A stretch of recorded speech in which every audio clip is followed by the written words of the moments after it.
강사입니다. 이제 기세를 떨치던 코로나19도 곧 물러갈 듯 합니다. 평범한 일상으로 빨리 돌아가고 싶네요. 오늘은 SNS를 활용한 그 소통 방법이란 주제로 SNS가 뭔지 그리고 어떻게 활동하는지에 대해서 알아볼게요. 소셜 네트워크 서비스, 즉 SNS를 모르시는 분은 없을 것 같아요. SNS 채널은 이렇게 다양하게 많아요. 컴퓨터의 등장 이후로 사람들 사이의 그 관계 맺음도 직접 만나서 대화를 하지 않고도 인터넷으로 친구를 사귀고 인맥을 넓힐 수가 있게 되었어요. 인터넷 상에서 연결된 이런 모임들을 소셜 네트워크라고 하고 이런 모임 장소를 온라인에서 제공하는 그 매체, 즉 페이스북이나 인스타그램 또 트위터 등을 소셜 미디어라고 불러요.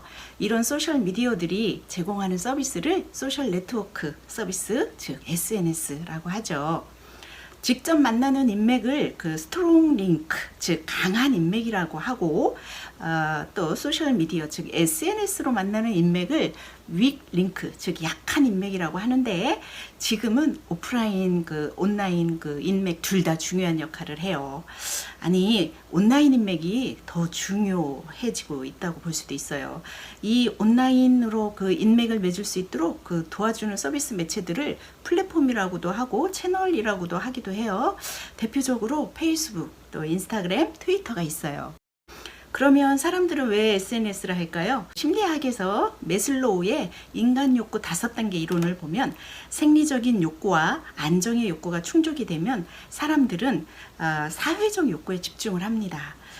다른 사람들과 함께 하고 싶어 하고 정서적 교류도 갈망을 합니다.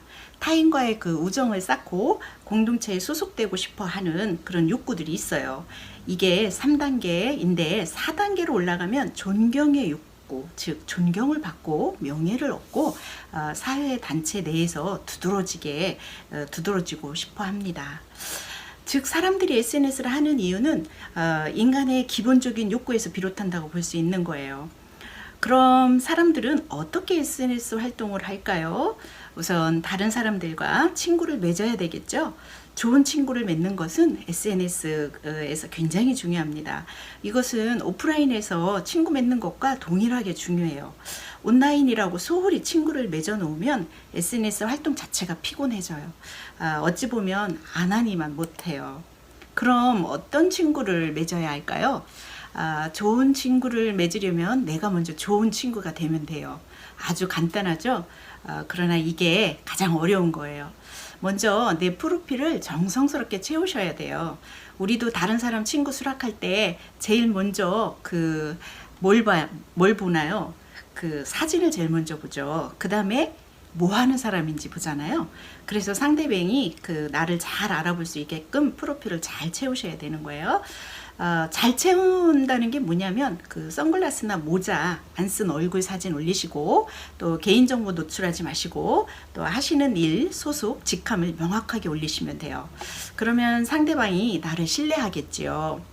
이렇게 친구를 잘 맺었으면 소통을 해야 되겠죠. 주로 내 근황을 알려주고 여행 다녀온 거, 맛있는 거 먹은 거, 또 어려운 일 당해서 위로 좀 받고 싶은 거, 또 사회적으로 가치가 있어서 공감하고 싶은 거 등등을 자유롭게 올리시면 돼요. 혹은 나 개인의 그 삶의 역사적인 기록으로 활용하셔도 되고요. 그럼 SNS를 할 때 절대 해서는 안 되는 게 있어요. 내 가족들 사진은 안 올리시는 게 좋아요. 특히 그 자녀나 손주들 이쁘다고 많이들 올리시는데 삼가하시는 게 좋고요. 이유는 위험 최소화예요. 한 번 올린 사진은 무한 공유가 가능해서 전 세계로 퍼져나갈 수 있습니다. 가족 사진도 안 올리시는 게 좋고요. 생일날 전 식구들이 모여있는 사진이나 온 가족이 여행 간 사진, 이런 건 내 사생활이잖아요. 사생활 보호는 내가 해야 되는 거예요. 어떤 사람들은 페이스북이 사생활이 너무 많이 노출이 된다고 그래서 안 하신다고 하시는 분이 계시는데 이는 제대로 활동하는 법을 모르셔서 하시는 말씀이세요. 내가 올리진 않은 그 사생활을 페이스북이 무슨 수로 노출을 시킵니까? 이 부분은 많이 오해를 하시는 것 같아요. 그 다음에 그 온라인에서 나의 의견이 다른 사람들과 다르다고 다투지 말아야 합니다. 누가 악플을 달았으면 조용히 그분과 절교하시고 한동안 온라인에 절대 들어가지 마세요. 내가 올린 글들과 그 댓글은 영원히 지워지지 않고 내 발목을 잡을 수가 있어요. 기분 나쁜 건 한순간이지만 내가 올린 글은 영원합니다. 세월이 해결해 줄 때까지 기다리셔야 됩니다. 이건 개인적으로 하는 카톡이나 문자도 마찬가지예요.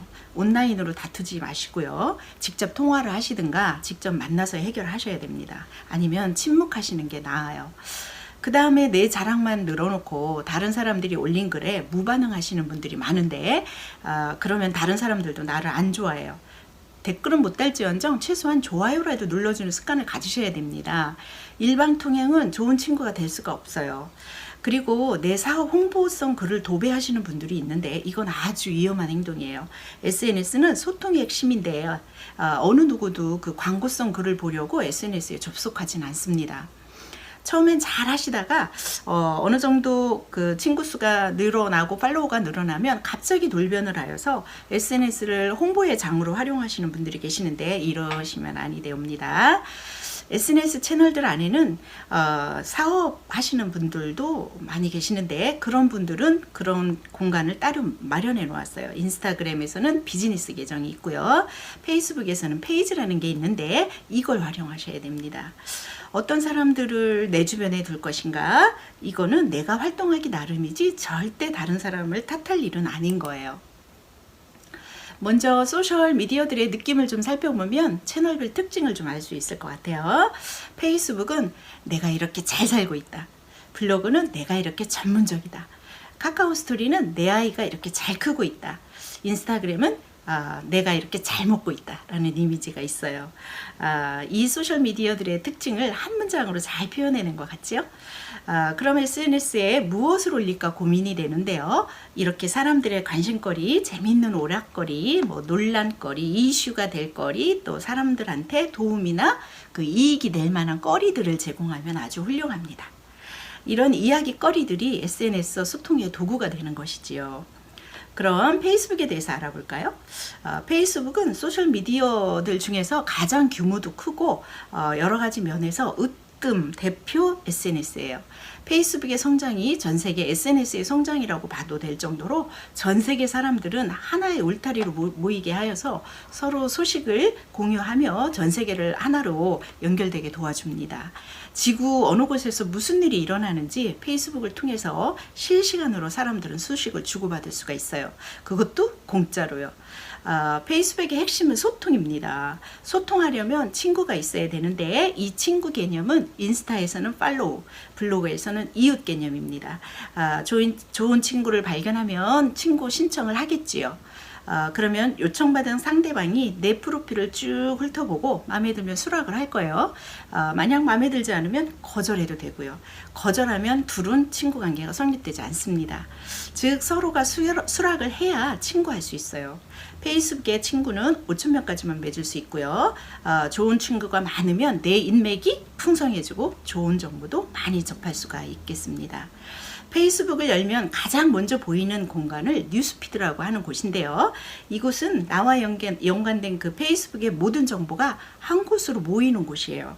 내 친구들의 이야기, 내가 가입한 그룹 소식, 각종 이벤트, 행사 소식, 또 페이지에 집행한 그 광고들이 모두 이 뉴스피드로 모여집니다. 이 중에서 타임라인이라고 하는 나만의 개인 공간이 있어요. 여기에 내 프로필 사진을 누르면 들어가지고요. 내가 글을 올리면 이곳에 내 글들이 모아져요. 개인 공간이지만 절대 사적인 공간은 아니에요. 나 이외의 다른 사람들이 이 공간에 와서 글을 못 쓰도록 올리도록 설정도 할 수 있어요. 페이스북 안에서는 그 동호회 성격의 그룹을 만들 수도 있고 타인 그룹에 가입을 해서 활동을 할 수도 있습니다. 또 비즈니스가 목적이시면 반드시 페이지 계정을 만드셔서 마케팅과 홍보 또 광고 를 하시면 됩니다. 이렇게 페이스북의 공간은 개인 계정, 그룹 계정, 페이지 계정이 공존을 하는데 그 중에서 개인 계정이 가장 중요해요. 왜냐하면 실명 1인이 한 개의 계정만 만들 수 있고 이 개인 계정이 있어야 비즈니스 계정인 페이지도 만들 수 있고 커뮤니티 개념인 그룹도 만들 수 있거든요. 페이스북에 내 생각을 전달하는 방법은 크게 3가지 정도가 있어요. 무슨 생각을 하고 계신가요? 여기를 클릭을 해서 글과 사진을 직접 게시하는 방법을 포스팅한다라고 합니다. 또 남들이 올린 글에 좋아요나 댓글로 내 생각을 적는 방법도 있고요. 또 나는 포스팅을 하지 않고 누군가가 올린 글이 마음에 들어서 공유 버튼을 눌러서 나도 동감한다는 뜻을 전달할 수도 있습니다. 그리고 내 타임라인에 다른 사람들이 글을 올리지 못하게 설정하는 방법들입니다. 그 다음에 인스타그램을 좀 알아볼까요?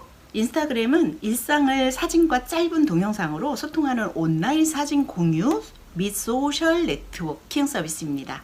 2020년 시점에서 젊은 층에선 페이스북의 위상을 넘볼 정도로 보편적인 SNS가 되었어요. 그 사용자 가운데 68%가 여자분들이라고 하네요. 그리고 셀카와 윗골 음식 짤이 많아서 셀카그램 또 먹스타그램이라고 불리기도 합니다. 연예인들이 많이 쓰는 SNS로 유명하죠. 기업들도 공식 인스타그램 계정을 만들어서 유명 인플루언서들을 활용한 마케팅용으로도 인스타그램을 많이 활용합니다. 인스타그램은 사진 촬영과 동시에 자체 디지털 필터 등을 있어요. 그걸 이용해서 이미지 편집도 가능하고 사진, 동영상, 메시지 이런 거를 간단하게 재미있게 그것도 캡처나 수정 및 공유할 수 있는 서비스예요. 페이스북이 인스타그램을 인수하면서 비즈니스로 인스타그램을 하려면 반드시 페이스북의 페이지에 가입해야만 할 수 있습니다. 인스타그램의 비즈니스 계정에는 제품 태그 기능이 있어서 개인 SNS를 넘어서 다양한 비즈니스 도구로 점점 영역이 커져가고 있는 상황입니다. 페이스북이 사람 중심으로 소통하는 것에 비해서 인스타그램은 관심사나 특정 주제로 소통하기 때문에 개인을 노출시키지 않고도 팔로우가 가능하고 또 여행이나 패션, 또 먹방, 또 화장품 이런 것처럼 비주얼 위주의 카테고리들이 해시태그를 달고 어마어마한 파급력을 자랑하고 있죠. 그래서 인스타그램에서는 실명보다는 나 자신을 잘 표현할 수 있는 톡톡 튀는 아이디를 쓰는 게 중요합니다. 대신 정보란에다가 프로필 사진과 정보를 솔직하게 또 신뢰할 수 있게 이렇게 채우시고 예쁘고 자랑거리들만 콘텐츠를 올리시는 것보다는 사람들과 소통할 수 있는 내용을 솔직하게 올리셔야 팔로우도 늘고 또 인스타를 즐길 수가 있어요. 이상으로 간단하게 대표적인 SNS를 페이스북과 인스타그램을 통해서 간략히 대략 훑어보았는데요. 다음에 뵐 때까지 건강하세요.